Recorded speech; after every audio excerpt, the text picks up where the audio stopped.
separation anxiety with your dog. Yeah. Go ahead and fill me in a bit more on all that stuff.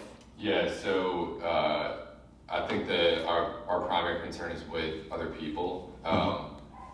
It was, somewhere between 12 to 14 weeks old. She just started getting really uncomfortable around people.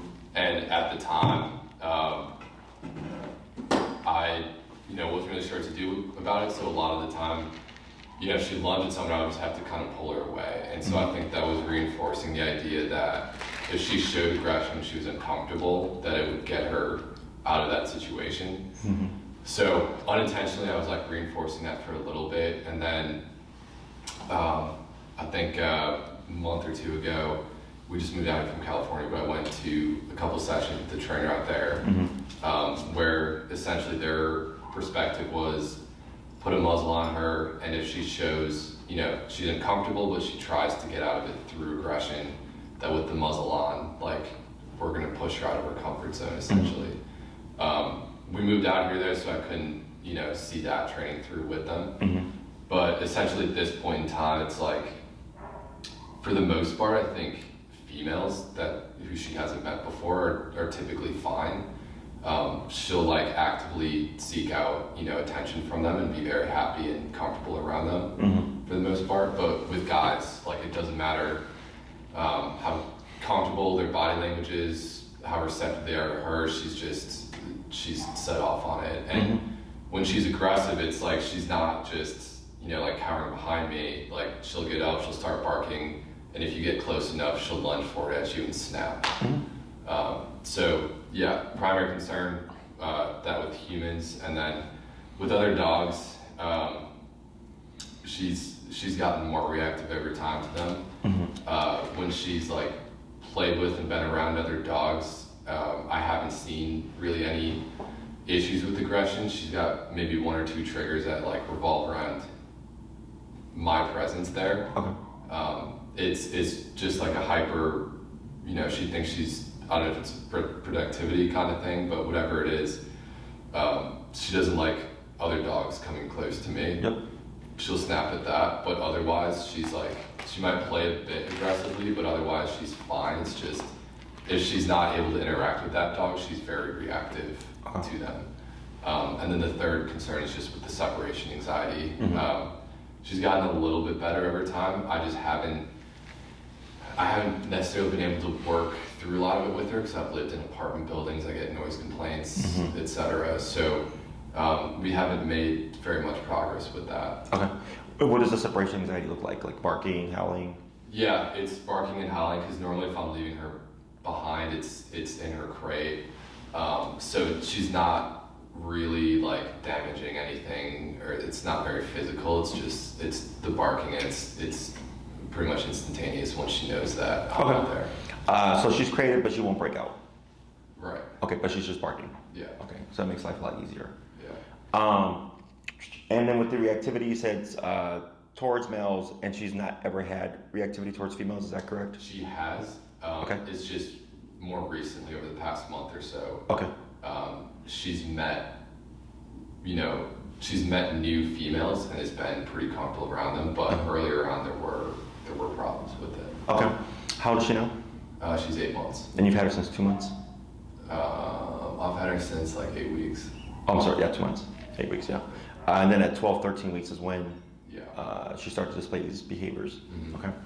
Has she ever made contact? Like on a bite?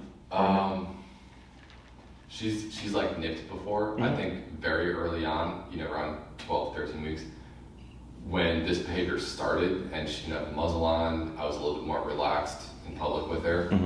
She did nip at a couple people who tried to, pet her or whatever. So it wasn't like a full bite, but she was like getting teeth either on their clothing or their skin. And then with the training that you did previously, you said you did a couple of sessions. Were they pairing it with food? Like, was it like just what you have here in food and the muzzle? So what we originally tried with food, she's like very food motivated, was just to give someone new some of her food and just see, if that helps her out of her comfort zone. And she would do that. Like if you had some of her kibble, she'd come up to you, she'd be super comfortable. But once you're out of food, she's like, oh shit, I hate this. And then that would actually be, those are some of the most dangerous situations, is when she's right up in someone's space and suddenly switches modes. So with the food, we kind of abandoned that. Okay. But there was no training tool other than like the muzzle involved, really. So because there's only a couple sessions, on the second one we talked about an e-collar. I've never used one. I do use a prong collar with her whenever we're out in public. I don't have it this morning. Long story short, we were at the vet all night last night, straight from daycare, so I have to go pick it up. But prong collar is like the one tool that I use with her. Okay. Is that from the training or is that prior to training? That's just stuff that from reading online, YouTube videos and stuff, something that I integrated. Okay. Do you know what size it is? 3 millimeters? Yeah, it's 2 1/4. Okay. That's really good for her. Herm Springer? Okay. Yeah, it's a good tool. It's better than what you would have now. But from what I've seen so far, you're handling it well. Okay. I'm assuming before reaching out, you did research on how we train, the methods that we use. Okay, so we train with e-collar. Puppies, the only dogs that we train without e-collar are puppies under 6 months. The typical food stuff, gentle leader or whatever, potty training, very simple. But at 6 months, puppies can be taught to an adult level. So once they hit 6 months, if we train a dog, they're leaving here with an e-collar. Okay. Do you know what it is, what the technology is? I have a basic familiarity with it. Okay. Have you ever been to a chiropractor or a physical therapist? Yeah. Have you ever had TENS therapy? No. The muscle moving machine? No. So at like a chiropractor's office or a physical therapist's office, they have what's called a TENS unit, TENS. It stands for something I always forget what it means. You can literally go to like the Walgreens across the street and you go in the back section where there's like the back pain management section, whatever, and you'll see it where it says TENS units.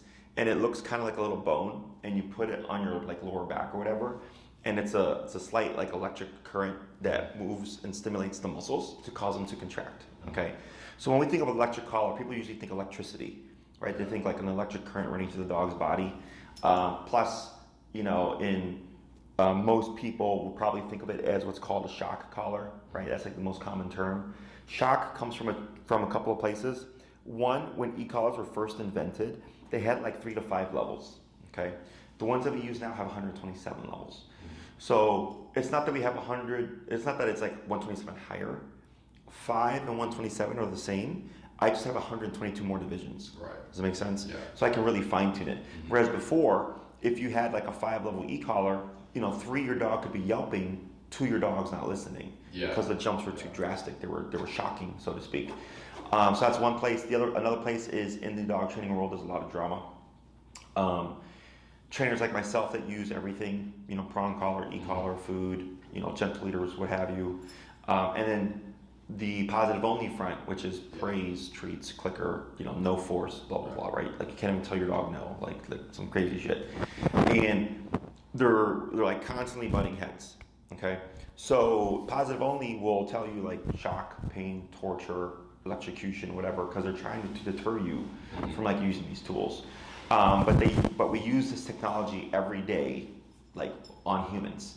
And I've had a number of clients that were physical therapists that used e-collar, or not e-collar, that used did TENS unit therapy on people. And they're like, oh yeah, I do this all day to people. It's just muscle contraction, right? So the reason why we use this tool is for a couple of reasons. One, right off the bat, we get off-leash control. Okay, it's the only tool, it's the only approach, in my opinion, that gives you off-leash control right off the bat. Okay, so there's that. Secondly, when we're dealing with behavioral issues like this, okay, your dog has an aversion to males, and now it looks like it's starting to like spread, right? We need to correct that behavior. Now, the issue with like a prong collar, which is a correctional tool, right? You can use it, to mimic a dog bite, to tell her you don't want her to do something, right? So if she became reactive to me, for example, when I was walking up, and you took your prong and you popped her, creating this biting motion, right? You're telling her, I disagree with you lunging at Jesse, right? but you have to see it from her mind. Yeah. Okay. In her mind, she perceives me as a threat. Okay. Now, you can correct her because she's your dog. She trusts you. She's lived with you for 6 months, right? You have that that rapport with her. But the issue we come across with the prong collar is if you correct her, in her mind, she's not doing anything wrong. Does that make sense? She's just like, hey, this random guy showed up and I'm going to protect us and I'm going to bark at him and lunge at him to keep that threat away. So when you correct her like that, she's like, hey, why are you doing that? Yeah. Because I'm protecting us. Yeah. Does that make sense? So the reason why with prong collar we have the issue is because it's you correcting your dog and it's a visual. The dog sees you doing it. Does that make sense? So that's where there's some conflict there because in her mind, she's not doing anything wrong, right? But of course, in our world, it's not acceptable behavior. With an e-collar, the dog doesn't know where it's coming from.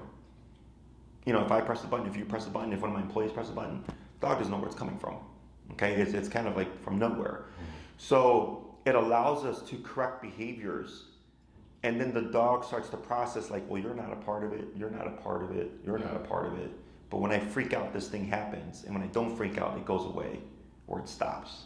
So maybe it's what I'm doing that's incorrect. Or maybe it's the way that I'm thinking that's incorrect. Does that make sense? So that's why it's my go-to tool because it's very easy. It's very, the way I've broken it down now is it's very common sense based. Okay, it's very logical, it's very methodical. Okay, so as long as you have common sense, we can make progress. And when we approach these cases, people typically think we're going to force the dog in a situation and we're going to punish them when they're being bad, when we're using these kinds of tools, right? That's the first thing that people usually go to is punishment. And it's not that punishment doesn't have a place within the training, but I already, like, your dog's issue is coming from somewhere. Do you know where your dog's issue is coming from? I think it's just more of a confidence thing. Okay. But I mean, there's more than likely a variety of factors that contribute to her behavior. So I'm going to try something right now. Just hold the leash as you're holding it, okay? And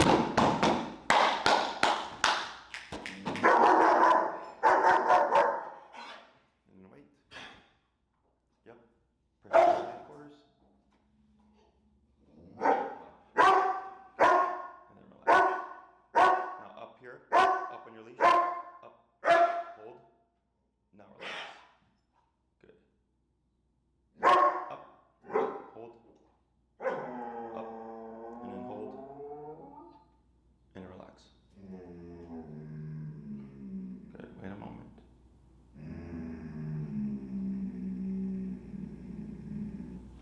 There. Good. Nervousness. You have a nervous dog. Because she's fine, right?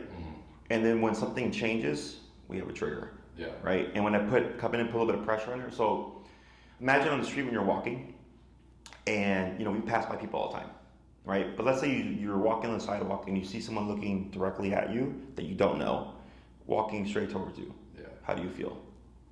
Like sketched out. Yeah, like you start looking around you, like are you looking at me? Are you looking at something behind me? Is there something in my teeth, right? Like all that stuff. Because they're putting what's called pressure, social pressure, confrontational pressure. So when we move in like this, like if we get in an argument, we start to come closer, right? But the moment I ignore her, we're completely fine. Yeah, and that's how it's always been. Like, I could walk on a crowded city street with her, with the prong collar. She could be an inch away from you, but as long as you're not paying attention to her, she's fine. Mm-hmm. But you could be 30 feet away, and if you're looking at us, it's like you're saying, she'll pop it 30 feet away. Yeah. So that's typically a nervous trigger. So we have fear. We have fear, anxiety, and nervousness. They're all what's the word? Kind of lack of confidence behaviors, right? But there's three defining kind of features because they look very similar. Fear wants to stay away. Okay. So you see how she jumped and went forward, right? Fear goes backwards. Yeah. Okay, they'll look the same, they'll look as aggressive, but they want to go back, right? And unless you corner them, they most likely won't move forward unless you move backwards. So then if you move in, they move back, you move back, they move in, and it becomes this kind of dance, right? Anxiety won't relax. It moves. It gets up. It sits down. It gets up. It jumps in the chair. It jumps in the owner. It's all over the place. There's panting. There's salivating. There's eyes wide open. Nervousness will be chill. And all of a sudden, there's a sudden change in the environment. Boom, trigger. Right? So like when I came up and I was walking around the corner, right? And all of a sudden she became reactive. When you're coming in the door, right? Because it was like out of nowhere. I came inside, 2 minutes, came back outside. As soon as I opened the door, boom, boom, right? Started barking. So she's nervous. We have a stimuli. She triggers. And then either that stimuli, like right now I'm passive. So now she's passive, right? But if I do something again, big movements, clapping, whatever, I move towards her, trigger, right? And then I move back, wait a little bit, back to this again. So that's nervousness, okay? So when it comes to how we approach these kinds of cases, the first thing we have to do is teach her to partially impulse control. Keep her shit in check. I was gonna say keep her shit in check. I was trying to use clean language, but impulse control, okay? So are you familiar with impulse control? As a concept, but not as applied to... Okay, it's very simple. Let's say, does she like have any kind of drive for a ball or anything like that? Yeah. Okay. Let's say you bring the tennis ball out. Does she like jump for it or anything? Yeah, if I throw it, she'll go after it. Okay. So let's say you bring out the tennis ball and she starts jumping at your hand, whatever. We would call that a lack of impulse control because the dog's just going all over at what they want, right? Let's say you bring out her food ball and you put it down and they just go for it. That's like lack of impulse control, right? But it also applies to reactivity. So like if we have a dog that's dog reactive, right? And the owner is walking and then they see a dog, boom, they just blow up. There is no moment where the dog thinks, do I want to or do I not want to lunge at this dog, right? So it ties to nervousness as well, okay? So when we do remote training and we're doing behavioral work, okay, the first thing we always teach is heel. The reason why we teach the heel is for a number of reasons. One, it's something that we, if you live in the city of Chicago, most people walk their dogs 3 times a day, 7 days a week, okay? So 3 times a day, 7 days a week, you're practicing this ritual, so to speak, of keeping your dog at your side, okay?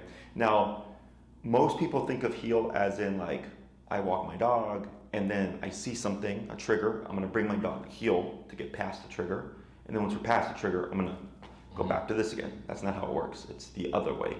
Our dog is always in a heel, and then I give them permission to be loose. Does that make sense? Because most people tend to practice, hey dog, do what you want. So dogs become a do what I want kind of dog. As opposed to you're given permission to use the bathroom, you walk at my side when we go for a walk, whether it's an hour or 20 minutes. You're given permission to eat your food, right, on release, okay? Like all those things it's not because it's me being dominant over the dog.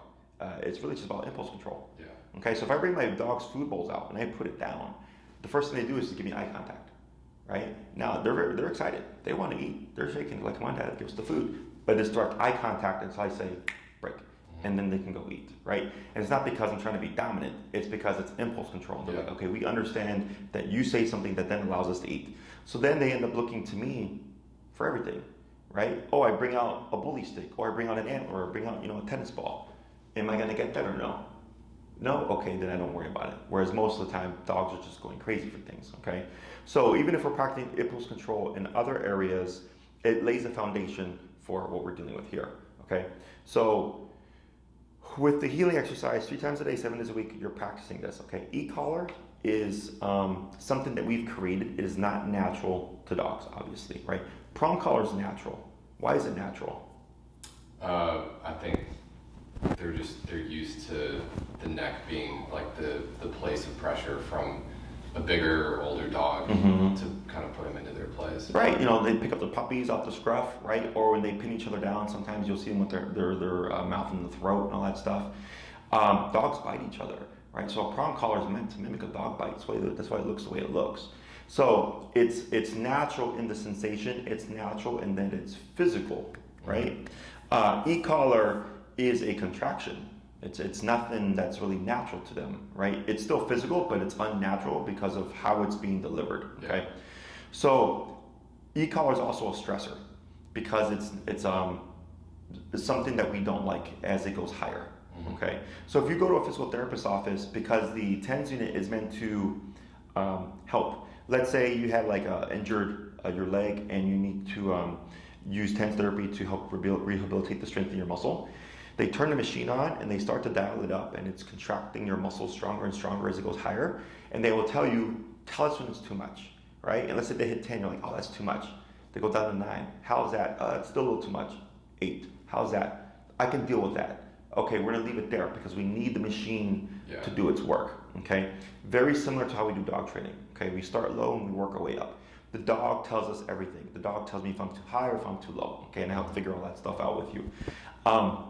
So when we're doing this, the fact that it is a negative is what is putting the dog under stress, right? They're like, hey, this is uncomfortable, I don't like it.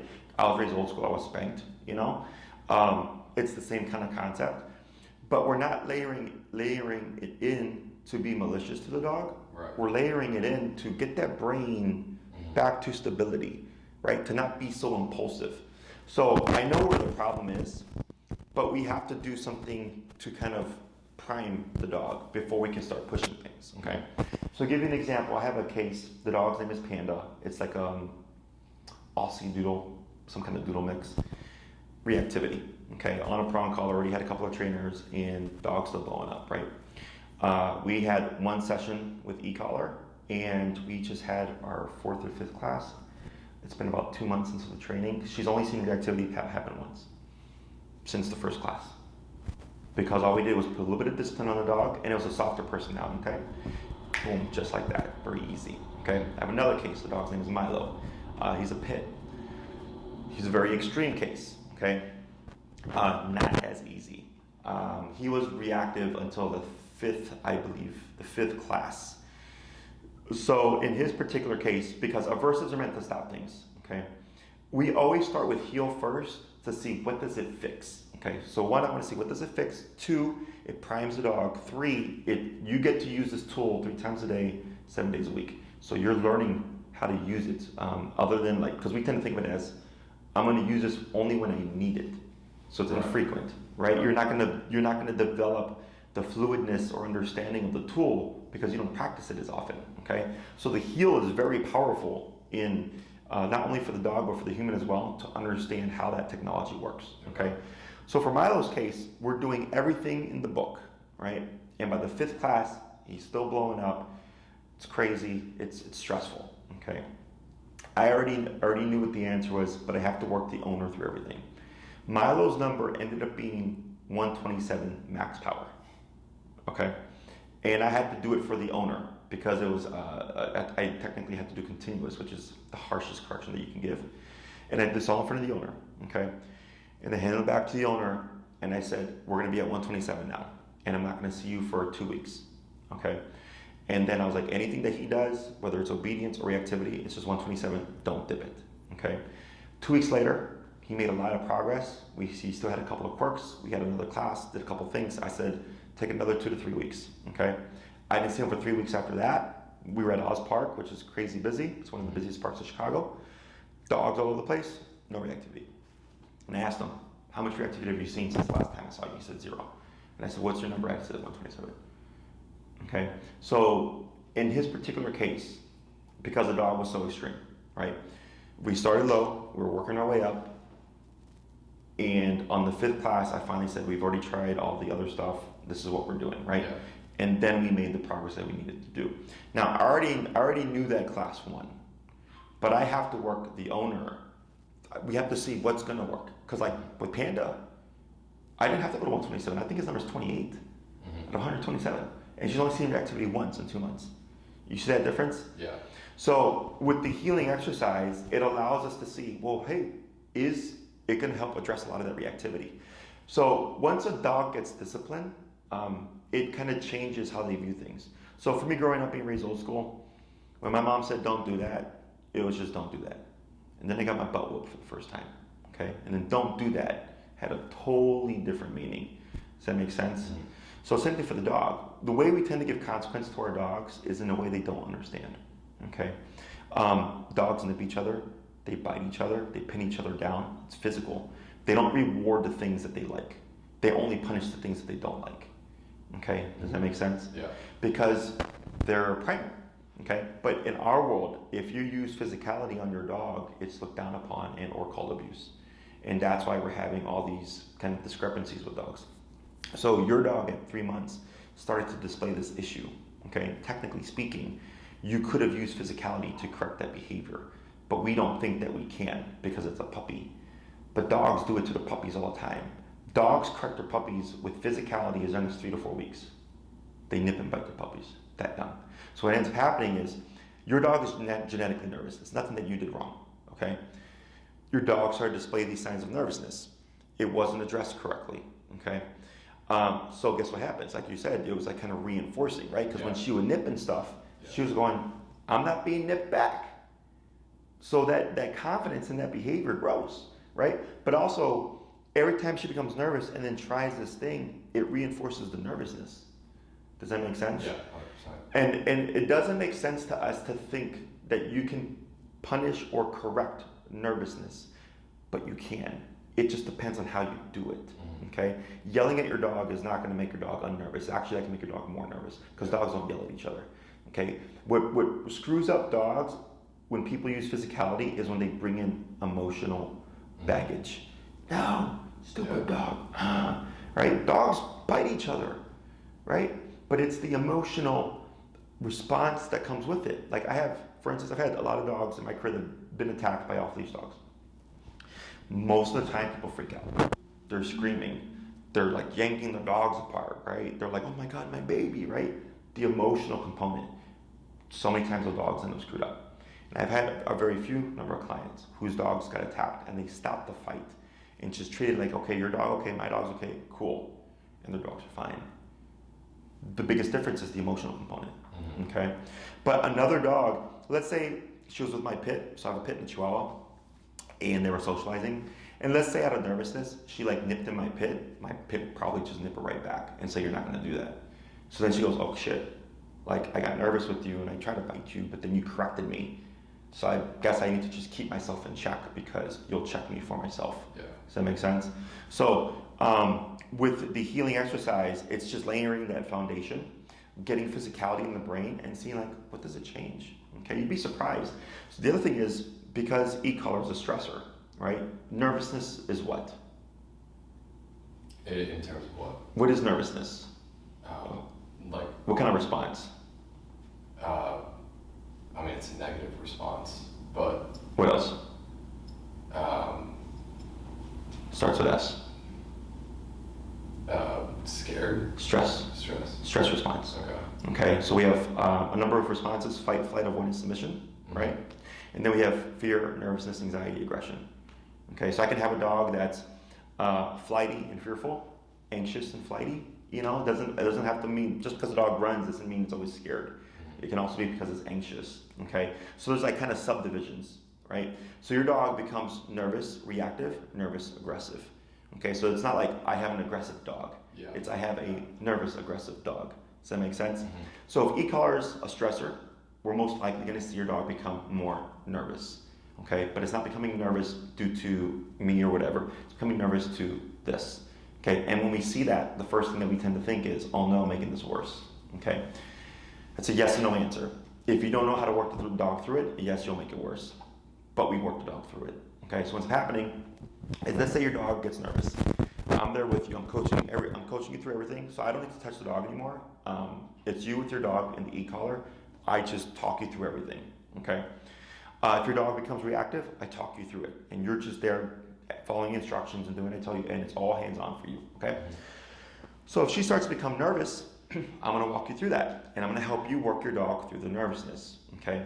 So what ends up happening is, dog goes into stress, dog gets nervous, we work them through it, and the dog goes, oh, that wasn't too bad. And I was able to figure it out, and everything is fine. And guess what happens? They build confidence. Okay? So I've been in business 12 years. 12 years ago, I didn't have this facility. I started as a young 20-year-old kid going home to home, doing in-person dog training. And then throughout 12 years, as my business grew, like I was the only employee, sole proprietor for a long time, and then I got an assistant, and then I got like a protege that was coming along with me. It started to grow, and as I started to grow, my responsibilities started to grow, and my stressors started to grow. Now I'm here, you know, with 14 employees, a $13,000 rent a month or whatever. But if you would have given me the stress of all this 12 years ago, Yeah. I wouldn't have been able to handle it, Yeah. right? But because I had all these things throughout my career that, yes, stressed me out, and I worked through them, my confidence grew in what I could handle. Mm-hmm. Does that make sense? And it even happens with us as we grow up in life. You know, we start off in school and we get like simple little color your inside the line project, right? Then you get a take home project, and then it's like you gotta write a paper. Then you gotta go to college, and you gotta, you know, get a job, and then you gotta pay your rent.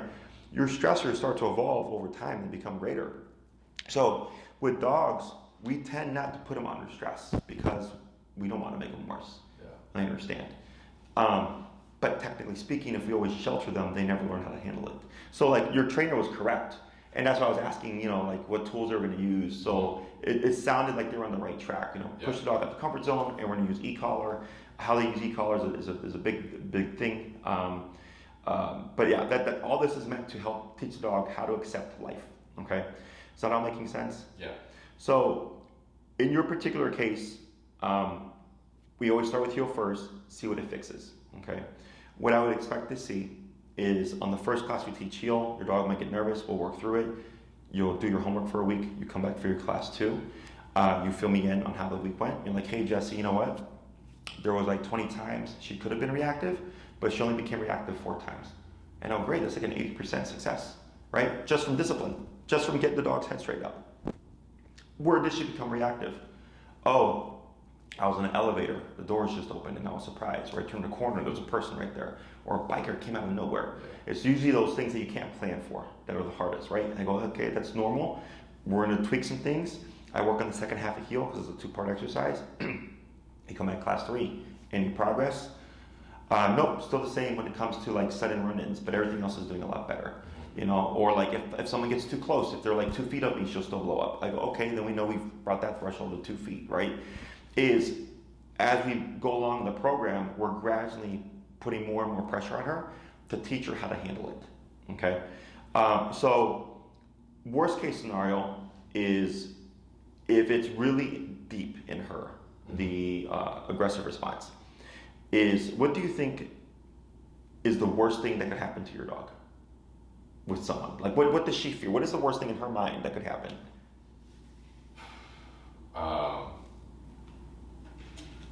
Like what another person could do to her in her mind? Yeah, nothing like them being bad, right? But just like in your dog's mind, what do you think is the worst thing that someone could do? I don't even know. She's never had a bad experience with someone.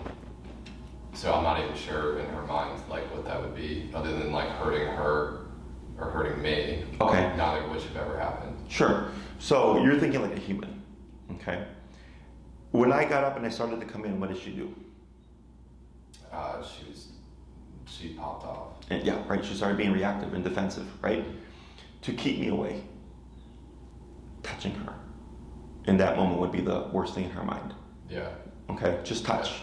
Okay, because for us as human, we think more complexly, right? Because you're like, well, I guess she doesn't want you to kick her, right? But it's simpler. It's simply just touching her, right? So let's say we're doing all this stuff and you're making progress, but you feel like you're stuck, right? I have to touch your dog and get her over that hump. Okay, so I have 2 cases that are in like they're I don't want to say they're on hiatus. They're still training, but with my more intense cases, it takes time to make progress. So there's a point where I'll tell them like, come back when you're ready for your next class. Okay, in both of these cases, it's very similar: nervous, reactive, human reactive dogs. Okay, both of them would lunge at people. Okay, and we did all the steps as I was just informing you of all the healing stuff, blah, blah, blah, right? And then they were still struggling with reactivity. Okay, now these were human reactive, not dog reactive like Milo. Okay, and then for one of them, we were going the approach of using more pressure, but the dog just wasn't making any improvements. Okay, because I hadn't touched either of them yet. Okay, so in their mind, that was still the worst thing that could ever happen. Okay. Coincidentally, for both those dogs, we had a session where I touched both of them. Okay, and I have a special sleeve that protects me. I have a bite suit, it's a 60-pound suit that protects me, that I can make contact with the dog, and the dog can flip out and lose its shits all it wants, and we can correct them. So what ends up happening is, let's say we do all of this stuff, you're still seeing your dog being nervous, right, or human reactive. I go, okay, grab the suit, whatever, grab my sleeve. we'll use baseline numbers to correct the behavior from all the stuff that we learned in the previous weeks. I go to touch your dog. Okay, she starts to flip out. And on the collar, we're using the collar to correct her. Okay. And this is the tricky part because, again, people think we can't correct nervousness or whatever, but you absolutely can. Is, let's say she keeps blowing up, she's not stopping, and then finally we hit 90. And at 90, you tap on the collar, your dog yips, and then sits down, and then chills. And I'm touching your dog. And you'll see them where they're just like this. Yeah. Right? Because they're uncomfortable, but they know they can't blow They up. let it happen. Exactly. Yeah. Because something has to stop the brain. If we don't stop the brain, the behavior is just being reinforced. So what they end up learning is, you know what? I keep losing my shit at you, and then you did the worst thing that could ever happen, which is you actually touched me. And then when I flipped out, this thing happened. And then the moment I stopped flipping out, this thing went away, and you're still touching me, and everything is okay. Yeah.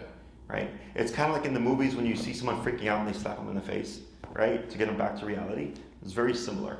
Okay? And then we repeat that process. That's pressure. That's social pressure coming in to pet your dog, right? So if we start this, if we still see that there's reactivity towards human, like close quarters and stuff like that, and then I go, okay, now we got to move on to the next step, which is actually put physical pressure on your dog, okay? And then we see what happens from there, okay? The next thing is how far you want to take your dog, right? Is it, I just want my dog to not blow up so I can walk my dog in peace? Is it, I want to have people come over, like friends and family, and like not have to worry about my dog like blowing up at them or having to kill her all the time when people come over, right? You know, do you want your dog to eventually open up to those people? You know, everybody's goals are different. Does that make sense? Questions on that stuff? No, I think it all makes a lot of sense. What is your goal? So, I mean, in a perfect world, I would like her to be able to open up to people. She's very affectionate, and once she is comfortable with someone, you know, she's incredible to be around. And like I said, she has met new people during this period and been really cool with them. So I do realistically think it's a possibility. So yeah, that's the goal. Okay, and you're coming in at a good age. Okay, so we have 3 or 2 of the most pivotal: 6 months, a year, and then sometimes 2 years. Okay, so hers started happening earlier, right? 3 months.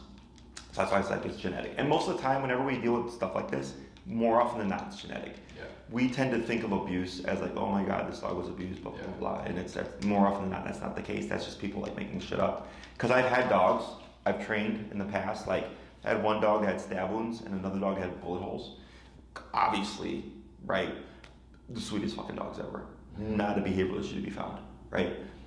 But they were clearly abused. Yeah. So if abuse is that bad, then it would be, you know, I would see it more often. Or more often than not, it's just genetic. Okay.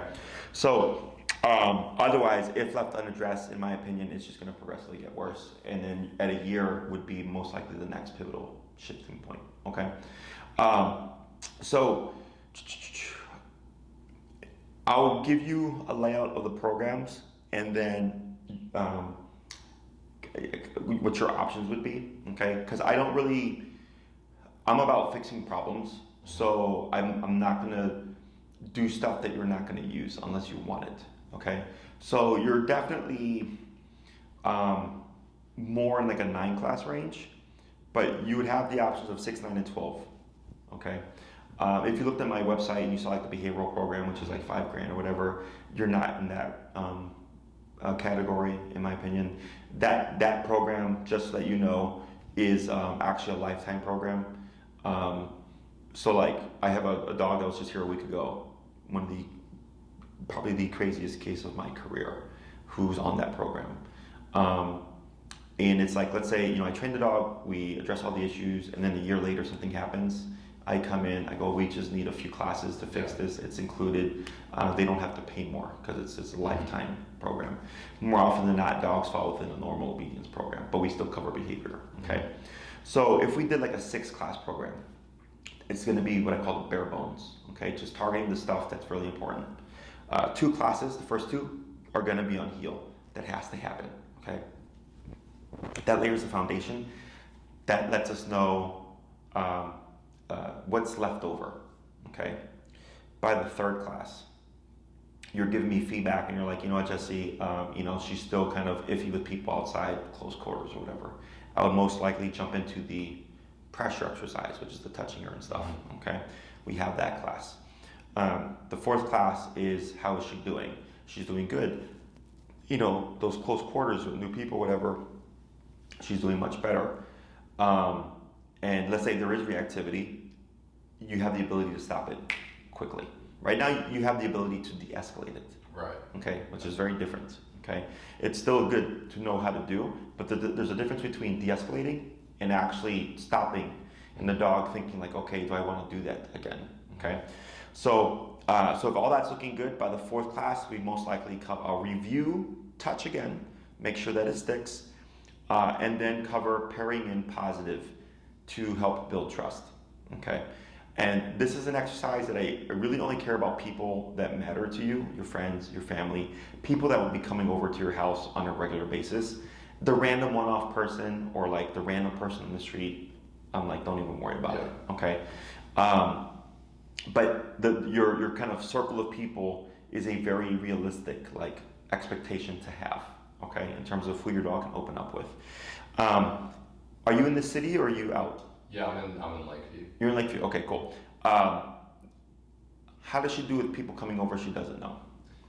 So I live in a tiny apartment, and we just moved out here a few weeks ago, so I haven't had anyone over. Back in California, I wouldn't let someone come in until, at the very least, she met them outside, and that was always fine. Okay. So there were probably a handful of people who were in the house that way. And then my mom also lives here in the city, and we spend a lot of time there. Okay. More people come over there. She's great with my family, and the last time we had people over with just the females, she met several new females and was totally fine with them. One thing that I would recommend is showing you how to have people come into the home correctly, even people that she knows. Yeah. Just because she's at 8 months, and at a year, things can change again, and you'll already have the solution. Okay. So like the 1 year mark is, so think of 6 months as terrible tooth brain, teenager body. 1 year is teenager brain, adult body. 2 years is adult dog.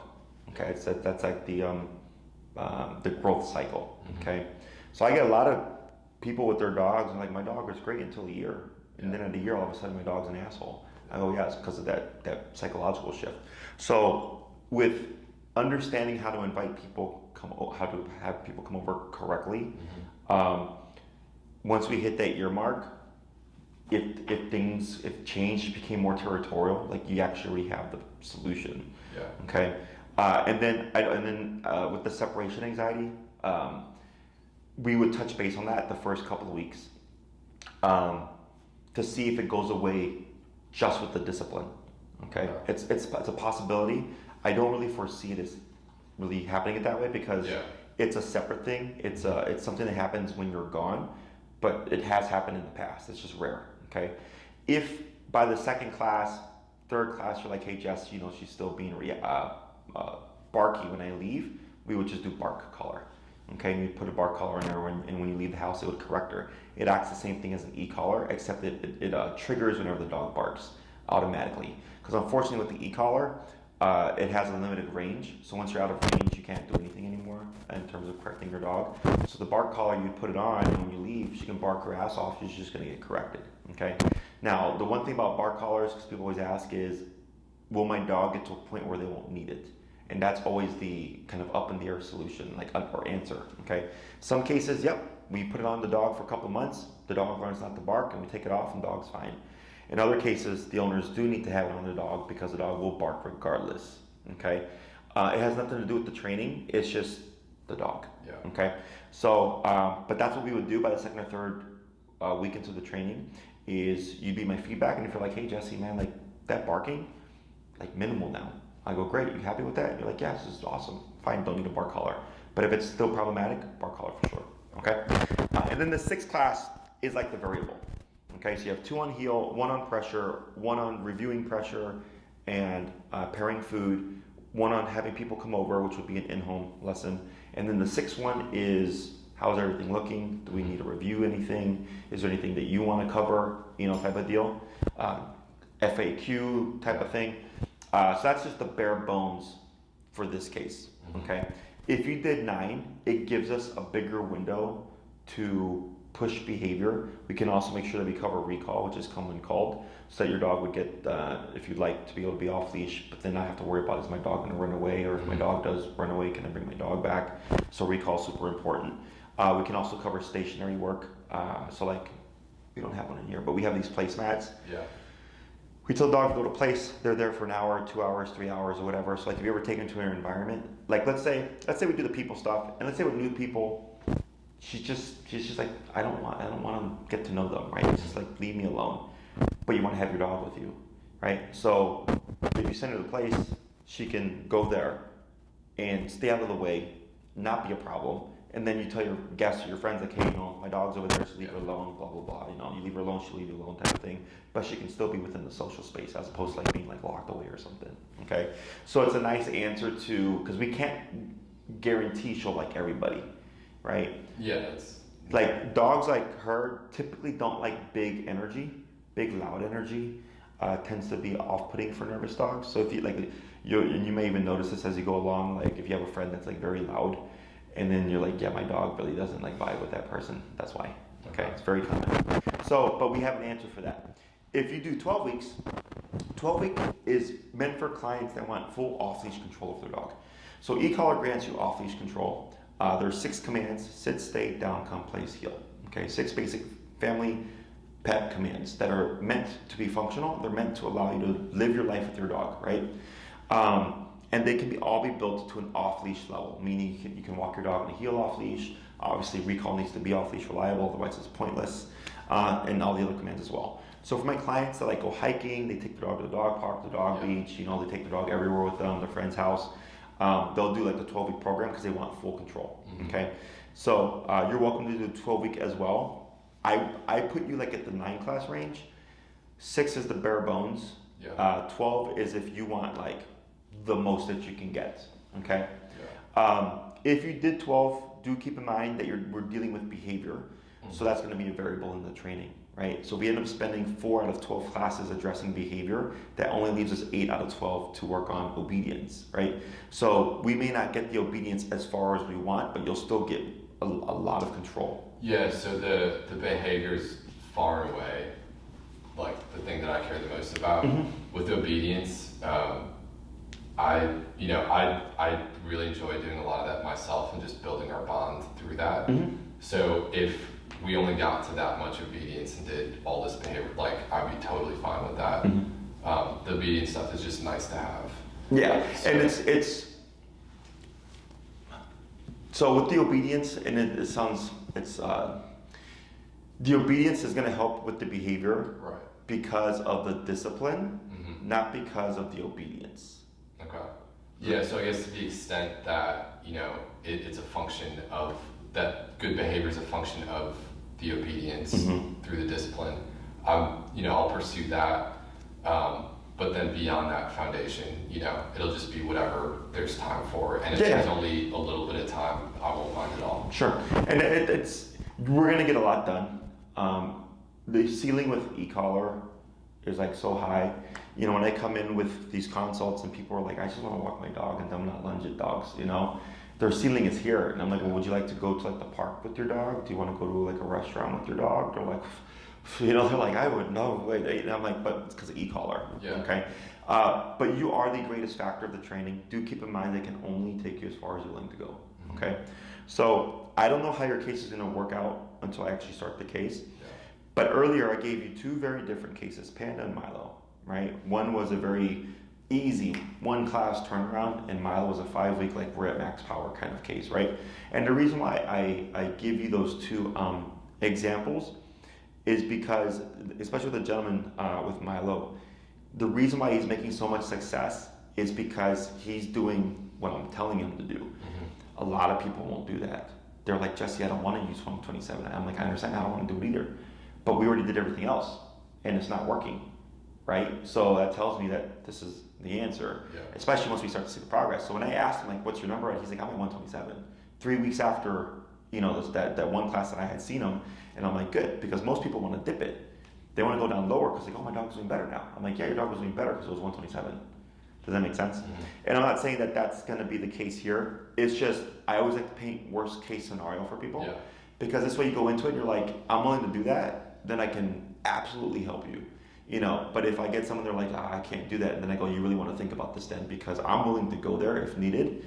But it doesn't matter if you won't do it. Okay? But for your case here, I foresee this as being more straightforward.